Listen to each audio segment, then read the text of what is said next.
크리스천 타임즈 신문사에서 1월에 특집 기사를 위해서 글을 부탁해 왔습니다. 코로나가 지난 후 포스트 코로나 시대에 우리 교회 예배 변화에 대해서 글을 써달라는 부탁이었습니다. 이제는 교회도 포스트 코로나를 준비해야 될 때가 되었습니다. 지금까지 세상도 또 교회도 코로나 대응책을 위해서 극복하기 위해서 많이 노력해 왔습니다.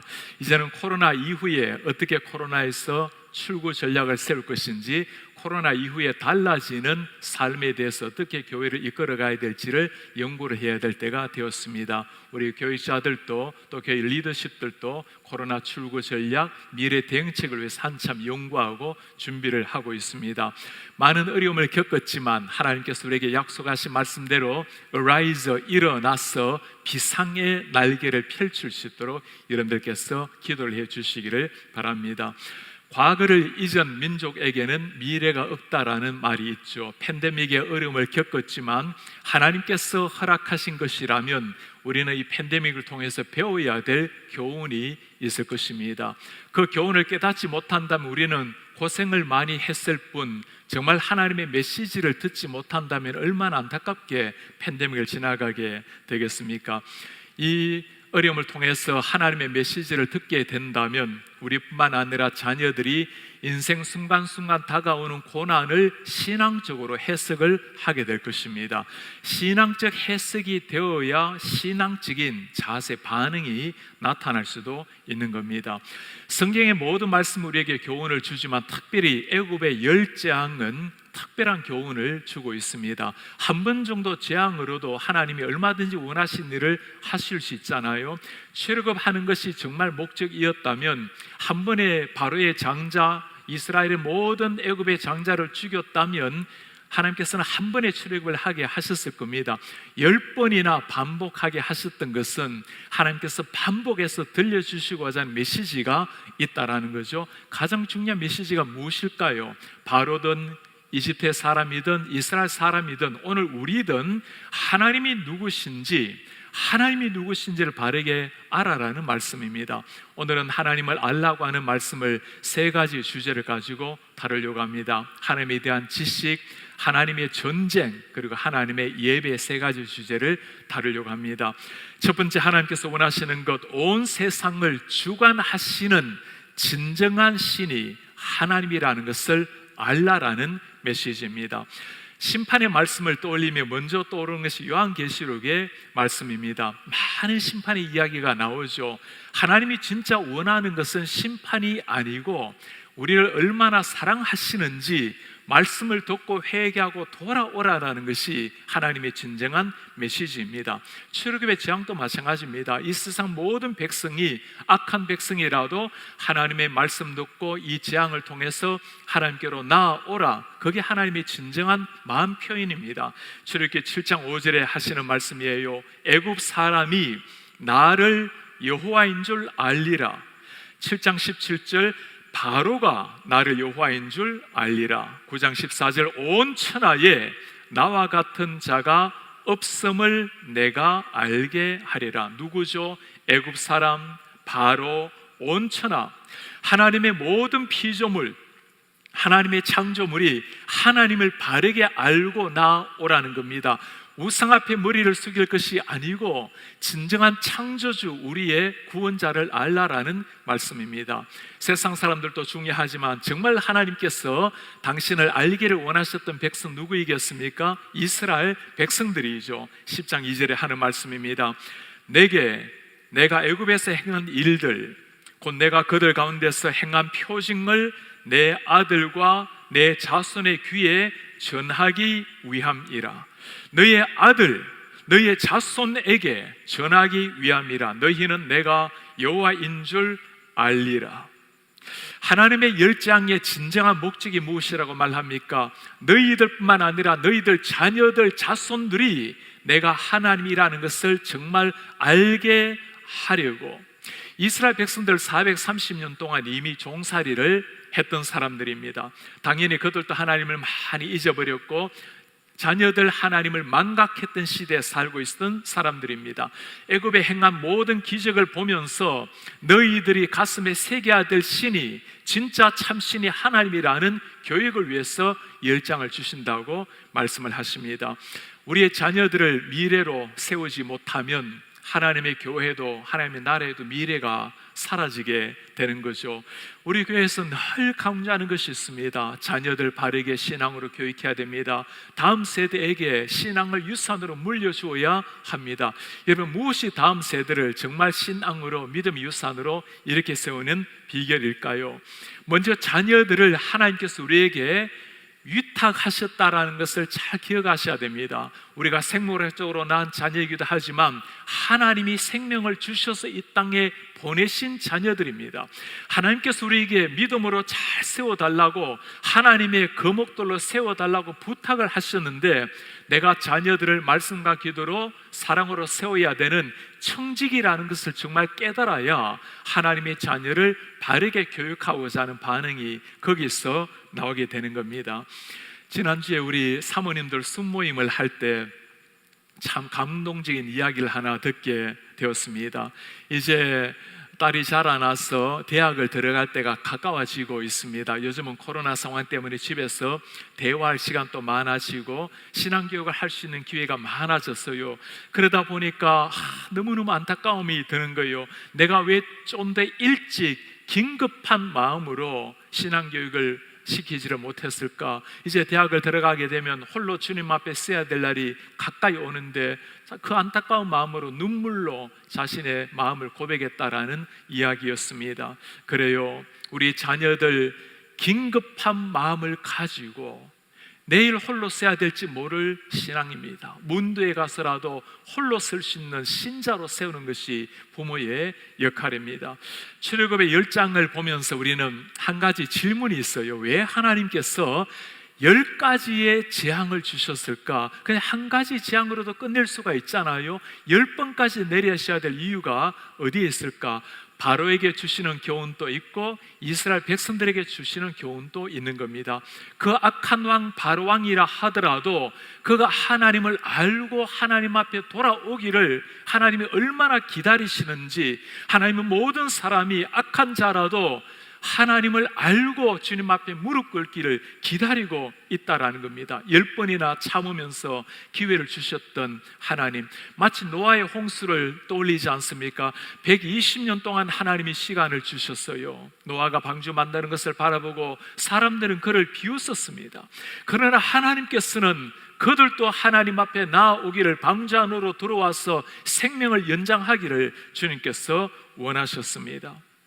어제는 우리 청년부의 찬양을 인도하는 한 형제와 잠시 대화를 나눌 기회가 있었어요. 제가 물었습니다. 내가 지금 10장 말씀을 준비하고 있는데 자네는 왜 하나님께서 10번이나 재앙을 주시려고 했는지, 자네 의견은 어떠한가? 바로에게 뭘 말씀하려고 할 것인가 생각을 하더니, 바로가 회개하고 돌아오기를 기다리지 않으셨을까요? 기회를 주시려고 하셨던 하나님 아닐까요? 이 목사 아들다운 참 좋은 대답이었습니다. 그래서 제가 다시금 물었어요. 자네는 때로 하나님의 말씀을 몇 번을 들어야 돌아오는가? 한참 생각을 하더니 저는 한 20번을 들어야 돌아오는 것 같아요 라고 해요.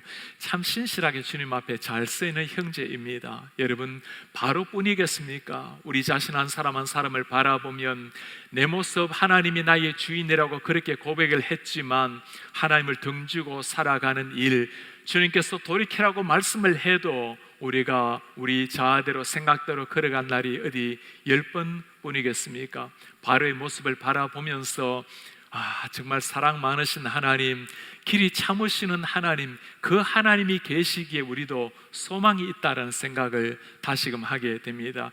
이스라엘 백성들에게도 주는 교훈이 있지요. 세상에 깊이 빠져버린 사람들, 애굽 종살이 430년 동안 해버린 사람들입니다. 430년을 그 땅에 물들이다 보면 그 땅에 적응되어 버리고 그 땅에 뿌리 내리게 되고 그 땅 사람들이 되어 버리는 거죠. 그들의 영혼의 때를 벗기기 시작하시는 하나님, 한 번으로 되시는 것이 아니죠. 하늘의 만나를 떨어주는 걸 먹어도 변하지 않았던 사람들, 홍해가 갈라져도 잘 바뀌지 않았던 사람들입니다.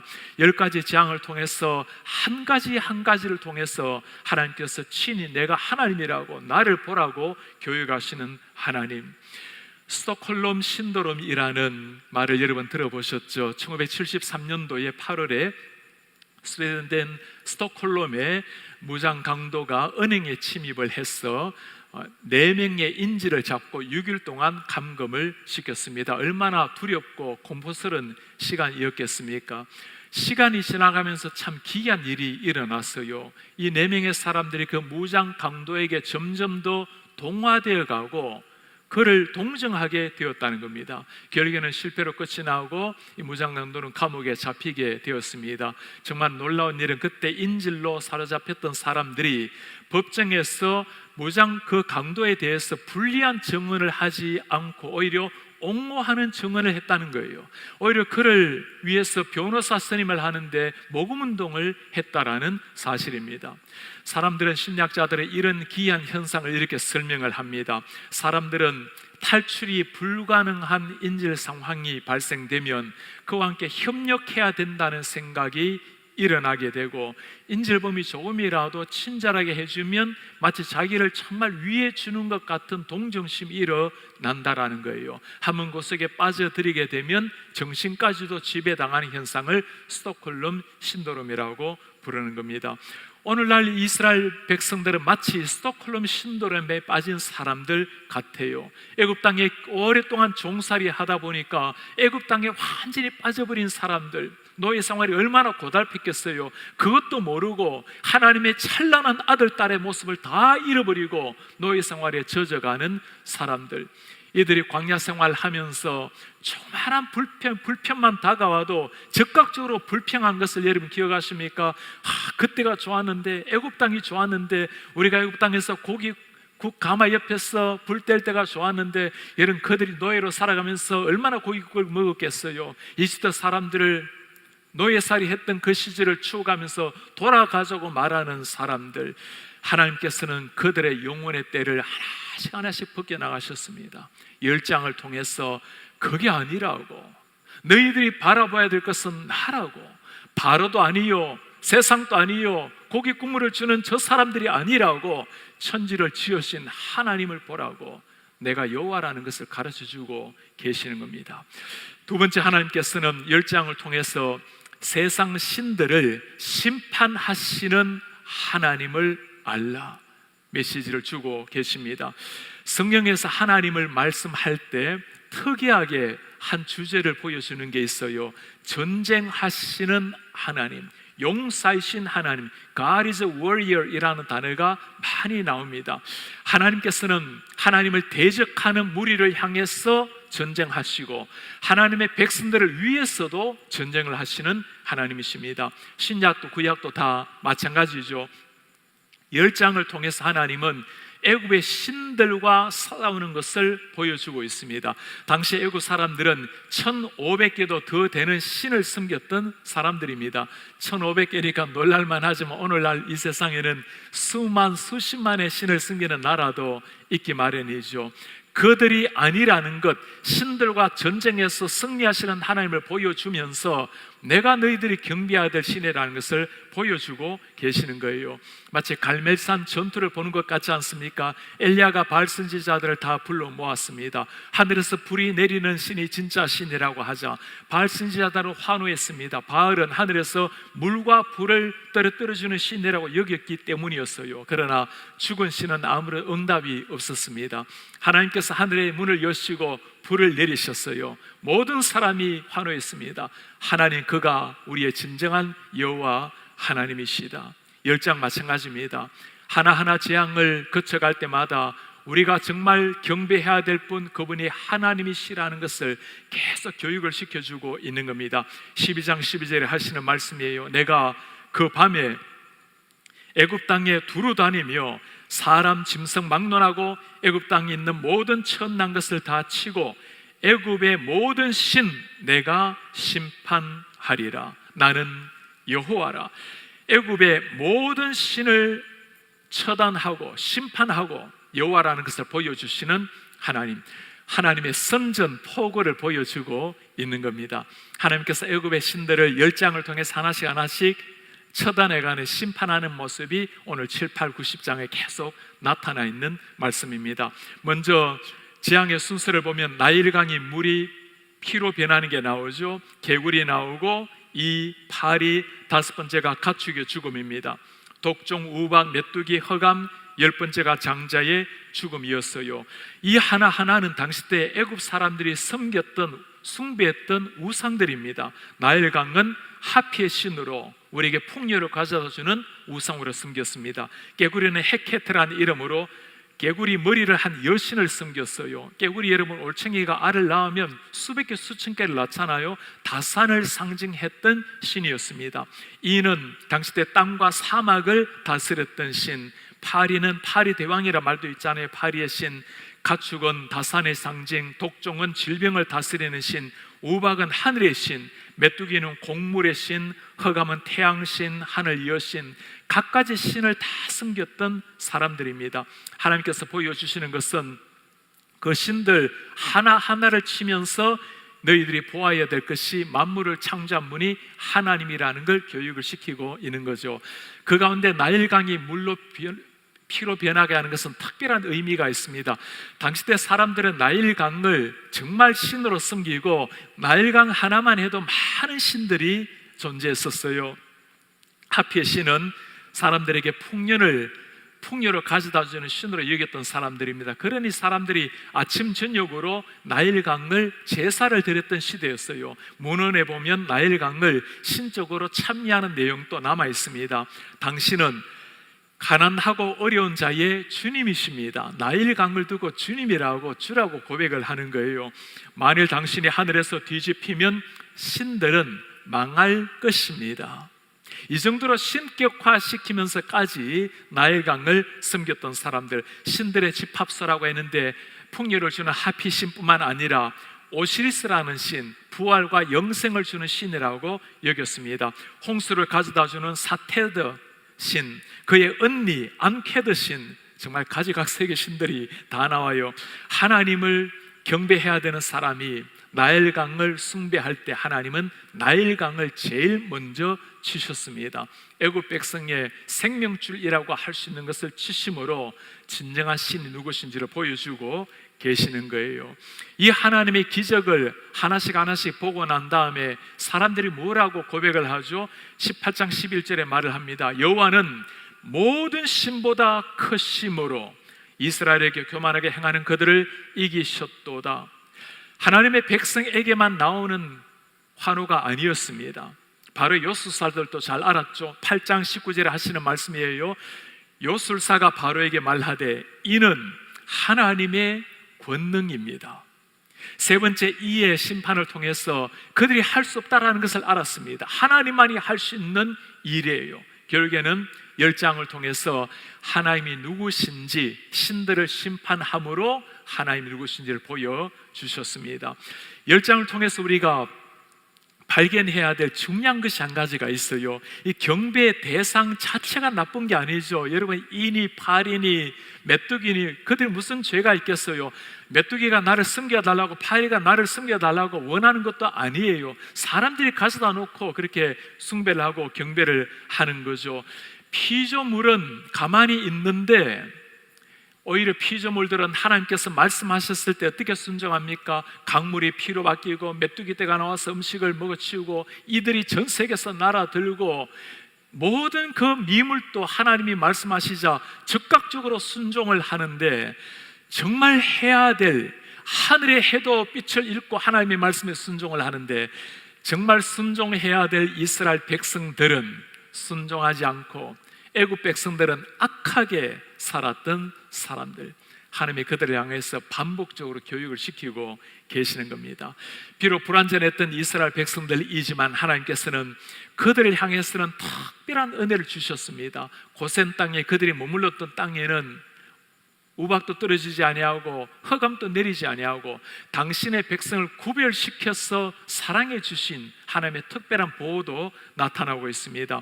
하나님의 강한 손은 심판의 손이기도 하지만 한편 보호하시는 사랑의 손이라는 것을 보여주는 말씀이에요. 악한 애국 백성들에게는 심판의 손으로, 사랑하는 이스라엘 백성들에게는 그들을 품는 보호의 손으로 역할을 하게 된 것입니다. 세상에서 가장 무서운 손이 새끼를 둔 엄마 곰의 손이라고 이야기를 해요. 그렇죠. 자기 새끼를 보호하기 위해서 그 거대한 손을 얼마나 강하게 내리치겠습니까? 그러나 세상에게는 무서운 손이지만 그 새끼 곰에게는 세상에서 가장 편안한 자신을 보호해주는 손이 엄마의 손입니다. 하나님의 손이 마찬가지죠. 악한 자들에게는 심판이지만 하나님을 사랑하는 자들에게는 나를 향한 보호의 손이 되는 겁니다. 바로도 애굽 사람들도 기회는 사라졌습니다. 그러나 오늘날 우리에게는 아직까지 기회가 있어요. 팬데믹을 지나가면서 우리가 정말 만나야 될 신, 우리가 경배해야 될 신이 누구십니까? 하나님이라는 걸 보여주는 거예요. 이 어려움 시기를 지나가면서 고생했던 많은 기억들을 떠올리면서 아무 의미 없이 백신만 기대한다면 얼마나 억울한 일이겠어요. 하나님 예레미야 애가에서 하시는 말씀입니다. 주께서 인생으로 고생하게 하시며 근심하게 하심은 본심이 아니시로다. 하나님이 원하시는 것은 고생이 아니라는 거죠. 하나님의 사랑하는 백성이 하나님을 알고 하나님을 경배하도록 그들을 이끌어주는 하나님과 친밀한 관계 원하는 분이 우리 하나님 아니십니까? 10장을 반복해서라도 세상의 신을 치시고 내가 신이라는 것을 보여주시는 하나님, 그리 나를 바라보라고 우리에게도 말씀을 하시는 겁니다. 세 번째, 10장을 통해서 주님이 보여주시고자 하시는 것, 하나님을 경배하는 예배하는 백성으로 살라라는 말씀입니다. 팬데믹을 맞으면서 세상은 지금 많이 교회를 걱정을 하고 있습니다. 교회가 이 팬데믹을 지나가고 난 다음에 이전과 같지 않으리라, 어쩌면 무너질지도 모른다, 어느 때보다도 교회를 공격해 들어오면서 교회의 미래를 걱정하고 있는 사람들, 하나님의 백성들은 다르죠. 우리는 고난이 다가올 때 하나님이 허락하신 고난이라면 반드시 고난을 뚫고 하나님 우리를 더욱더 강력한 하나님의 사람으로 세울 것이라는 걸 믿고 우리는 나아가는 겁니다. 새들이 새 집을 지을 때는 폭우가 몰아칠 때 새 집을 짓는 거예요. 왜 그럴까요? 폭우를 몰아쳐도 견딜 수 있는 집이라야 되는 겁니다. 우리는 폭우를 뚫고 하나님 앞에 나아가게 되면 인생의 어떤 폭우가 몰아친다 하더라도 신앙적으로 해석하고 신앙적으로 이겨낼 수가 있을 것입니다. 사람들이 교회를 걱정할 것이 아니라 우리가 오히려 믿음으로 견고하게 서서 영적으로 비상하고 예배가 살아났어 우리 세상을 변화시켜야 될 소망이 우리에게 있는 겁니다. 오늘 우리 온라인으로 예배하시는 많은 분들, 또 현장 예배로 많이 나오셔서 얼마나 감사한지 모르겠어요. 우리가 기억하셔야 될 것이 있습니다. 구원은 개인적으로 하나님이 주신 은혜로 구원을 얻는 것이지만 예배라는 것은 공동체가 함께하는 예배입니다. Body of Christ예요. 그리스도의 몸이 Corporate Worship, 공동체가 함께하는 게 예배입니다. 우리가 천국을 가게 되면 그때는 그리스도를 머리로 하고 주님의 몸된 우리 모든 공동체가 한 마음으로 주님을 예배하는 거예요. 그것을 땅 위에서 훈련하는 겁니다. 공예배를 함께 살아내고 예배당 문으로 섰을 때는 한 사람 한 사람 삶 속에서 예배자로 살아내는 것, 그 예배를 회복해야 될 때가 다가오고 있는 겁니다. 요한계시록의 심판 메시지를 읽다 보면 참 특별한 말씀이 나와요. 계속 심판 메시지가 주어지다가 5장 7장 중간에 심판이 잠시 그치고 예배에 대한, 천상 예배에 대한 말씀이 소개되고 있습니다. 요한계시록의 그 1세기에 순교의 제물로 죽었던 수많은 사람들, 그 몰아쳤던 핍박 속에서 이겨낼 수 있었던 힘이 무엇이라는 거죠? 예배라는 겁니다. 예배가 세상을 이길 수 있는 힘이라는 말씀이죠. 오늘 출애굽에서 하나님이 정말 보여주려고 하는 게 바로 이겁니다. 예배자로 그들을 세우겠다는 것. 말씀을 읽어보면 하나님이 이스라엘 백성들을 보내는 이유를 반복해서 하는 말씀이 있어요. 속히 가나안 땅으로 들어가라, 속히 자유의 몸이 되어라. 그게 아니었습니다. 너희들이 가서 예배하라, 절기를 지키고 하나님의 예배라는 말씀을 계속 강조하고 있는 겁니다. 육신의 자유는 출애굽하면 가능한 일입니다. 영적인 자유자는 하나님을 정말 만나야, 진정한 예배는 몸이 자유하다고 주어지는 것이 아니라 영적으로 깨어나야 가능한 일이에요. 예배를 위해서 가라고 하나님이 강조를 하는 겁니다. 왜 이토록 하나님께서 예배를 강조를 하고 계실까요? 우리 인생 자체가 창조받은 목적이 예배이기 때문입니다. 히브리어 말로 예배하다라는 단어는 아바드라는 단어를 사용을 합니다. 이 단어는 다른 말로 다스리다, 경작하다, 일하다의 의미예요. 아담에게 일하도록 하나님이 만드셨죠. 그 일 자체가, 하나님이 맡겨주신 일하는 자체가 예배 행위라는 거예요. 우리가 주일날 모여서 함께 공동체로 예배하고 여러분들의 자녀를 키우는 일들, 직장에서 성실하게 땀 흘려 일하는 것, 모든 것들이 예배자로 연장으로 살아가는 겁니다. 주일날 새벽기도 통해서 공적으로 예배할 뿐만 아니라 내 삶을 하나님이 기뻐하시는 산제사로 내 몸을 드려라, 매 순간 예배자로 살아가는 것, 본질적 사명을 회복을 하라는 거예요. 오랜 세월 430년 동안 애굽살이 하면서 새끼 밥 먹고 살았던 사람, 그것이 목적이었던 사람들에게 그게 아니라는 겁니다. 하나님을 예배하는 진정한 사람들로 세웠으니 예배를 회복하라. 제가 이 땅의 삶을 그렇게 표현을 하고 싶어요. 지상 생활의 목적은 거룩하신 하나님을 향한 온전한 예배를 훈련하는 과정이다. 예배자로 본래 지음을 받았지만 그 예배를 상실한 사람들이 어느 순간 하나님을 알게 되고 점점 더 주님을 깊이 알게 되고 깊이 예배하게 되고 이 땅을 떠날 때는 그 완전한 하나님 앞에 진정한 예배자로 설 날이 오게 될 것입니다. 존 파이프 목사님께서 Let The Nations Be Glad라는 책에서 하시는 말씀이에요. 온 민족이 하나님을 기뻐하라. 선교는 교회의 궁극적인 목적이 아니다. 교회의 궁극적 목적은 예배다. 선교는 예배가 없기 때문에 존재한다. 선교가 아니라 예배가 궁극적이다. 이 시대가 끝나고 셀 수 없는 많은 구속된 자들이 하나님의 보좌 앞에 엎드릴 때 선교는 더 이상 존재하지 않을 것이다. 선교는 일시적으로 필요하다. 하지만 예배는 영원히 있을 것이다. 그러므로 예배가 선교의 목적이자 연료이자 목적이다. 그런 거죠. 선교지를 다니면서 참 감격스러운 것을 보는 것은 예배가 없던 곳에서 예배가 회복되는 일입니다. 예배가 회복되게 되면 거기에 기적의 역사도 일어나게 되는 거예요. 10년쯤 전에 중국에서 란주에서 선교사를 때였습니다. 그때 우리 교회 박형일 목사님하고 같이 들어가서 우리 지역의 젊은이들을 가르치는데 먼저 하얼빈에서 우리 문경수 목사님과 함께 하얼빈에서 사역을 먼저 했어요.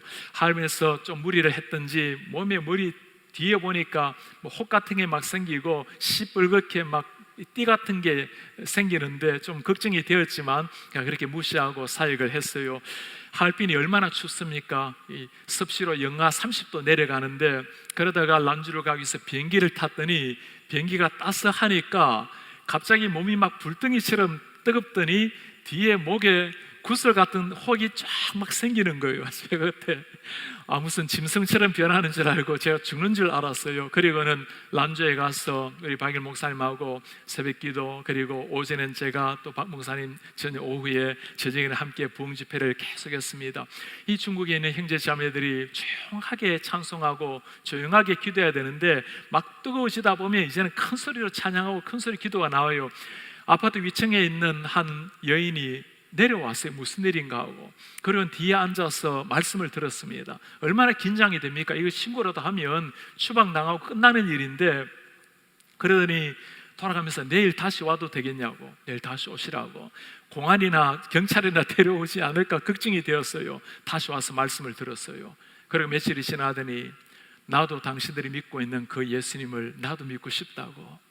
그 자리에서 앉아서 복음을 전하고 그분이 예수님을 영접을 했어요. 그리고 그분이 대학교 교수였습니다. 내 아들이 있는데 그 아들도 예수님을 믿어야 되겠다고 아들 위해서 기도를 해달라고. 몸은 굉장히 힘든, 제가 그때 그 병명이 대상포진이었어요. 그 대상포진도 모르고 그렇게 참 무리하게 했는데 하나님께서 그 한 사람의 변화를 통해서 참 위로를 주시는 그런 시간이었습니다. 우리가 올바르게 하나님 앞에 예배할 때 그 자체가 하나님이 기뻐하실 뿐만 아니라 그것을 통해서 영혼을 탄생시키는 감격을 맛보게 하신 거예요. 팬데믹을 지나가면서 얼마나 많은 성도님이 예배하지 못해서 안타까워하고 있는지를 모릅니다. 주님 품에 안기가 되는 많은 사람들, 안기기를 기다리는 사람들은 이 한 번의 예배라도 주님 앞에 더 드리고 가야 되는데 얼마나 갈급하게 예배를 삼하는 분들이 계십니까? 이 땅을 떠날 때 우리에게 남겨진 것, 훈장들, 업적들, 지식들, 그거 가져오라는 사람 아무도 없습니다. 하나님 앞에 좀 더 내가 예배자로 살아야 되는데, 하나님 앞에 조금 더 하나님의 사람으로 살아갔어야 되었는데, 그것이 안타까울 뿐이에요. 지난주에는 우리 교회에 참 오랜 세월 같이 신앙생활을 했던 우리 구현암 권사님 98세 연세로 주님의 품에 안기시게 되었어요. 참으로 사랑과 감사함으로 일생 살아오신 분이셨습니다. 언제나 예배를 최우선시하며 살아오셨던 권사님, 학원 예배를 마치시고 가족분들이 찾아오셨어요. 봉투를 하나 꺼내셨습니다. 목사님, 권사님께서 그렇게 예배를 사모하셨는데 몸이 많이 허약해지셔서 오랜 세월 교회를 나오지를 못하셨습니다. 매주 꼬박꼬박 모은 헌금입니다. 제가 그 권사님 마지막 순간까지 모으셨던 헌금 봉투를 받아들고 참 많은 생각이 들었습니다. 그렇게 하나님을 사모하며 그렇게 예배하기를 사모하셨던 권사님, 이제는 주님 앞에서 눈을 떠서 자유한 몸으로 너무나 행복하게 주님 앞에서 예배하실 권사님을 생각하니 정말 땅 위에서 하루하루 예배하는 것이 얼마나 소중한지. 세상 사람들은 우리 하나님의 교회가 팬데믹을 지나가고 난 다음에 힘들어지지 않을까, 무너지지 않을까 공격하면서 걱정하는 사람들, 우리는 세상 앞에 담대하고도 당당하게 보여줘야 되는 것이 있어요. 하나님의 교회 주인은 하나님이시기 때문에, 그 하나님이 우리의 머리가 되시기 때문에 우리는 팬데믹을 뚫고 일어나서 오히려 이 팬데믹 이후에 더욱더 비상하는 하나님의 교회를 보여줘야 될 때가 된 것입니다. 오늘 이스라엘 백성들, 하나님께서 그들을 향해서 외치는 소리를 들었습니다. 온 세상에 내가 여호와인 줄 알리라. 이스라엘 백성들 그 하나님의 음성을 들었어요. 모세는 그 하나님을 알리기 위해서 모세오경이라는 말씀을 남겼습니다. 수많은 하나님의 사람들이 온 세상에 하나님 여호와인 줄 알리라 그 말씀에 순종해서 하나님의 복음을 오늘까지 전해왔습니다. 140년 전에 그 이름 모를 선교사님들 한국 땅에 들어와서 그 젊은이들의 흘린 피 때문에 한국도 이 복음을 알게 되고 여호와가 우리 하나님인 줄 알게 되었습니다.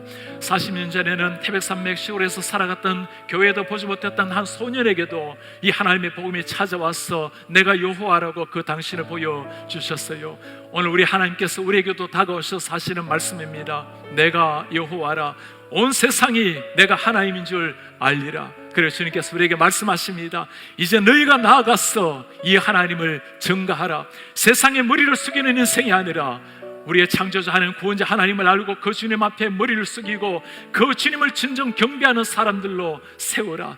그때 우리는 가장 행복한 삶을 살게 되고 하나님이 영광을 받으시게 될 것입니다. 오늘 10장을 통해서 당신을 보여주신 하나님, 진정 예배자를 보여주신 하나님, 우리가 하나님을 먼저 알고 경배하고 그 하나님 우리 가정에, 우리가 만나는 모든 사람에게 증거해서 그들도 하나님을 영광스럽게 예배하는 날까지 주의 사명자로 살아내시는 이런 하나님의 사람들 되시기를 주의 이름으로 축복합니다.